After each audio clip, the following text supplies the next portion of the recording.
ഉദ്ദിഷ്ട കാര്യസിദ്ധിക്കായി തിരുപ്പതിയിൽ പോകണമെന്നില്ല.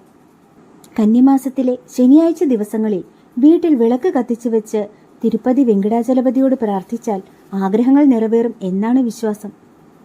വീട്ടിൽ തിരുപ്പതി വെങ്കടാചലപതിയുടെ ഫോട്ടോയ്ക്ക് മുമ്പിൽ നാളികേരം, പഴം, വെറ്റില, അടയ്ക്ക എന്നിവ നീതിച്ച് വെങ്കടേശ്വര സ്തോത്രം ജപിച്ചും കീർത്തനങ്ങൾ പാരായണം ചെയ്തും പ്രാർത്ഥിച്ചാൽ തിരുപ്പതി ഏഴിമല വെങ്കടാചലപതി ഭക്തരുടെ വീട് തേടി വന്ന് അനുഗ്രഹിക്കും എന്നാണ് വിശ്വാസം. ഭഗവാനെ കാണാൻ പോകാൻ കഴിയാതെ വിഷമിക്കുന്ന ഒരുപാട് ഭക്തജനങ്ങൾക്ക് ഇത് സന്തോഷകരമായ ഒരു അറിവായിരിക്കട്ടെ എന്ന് പ്രാർത്ഥിക്കുന്നു.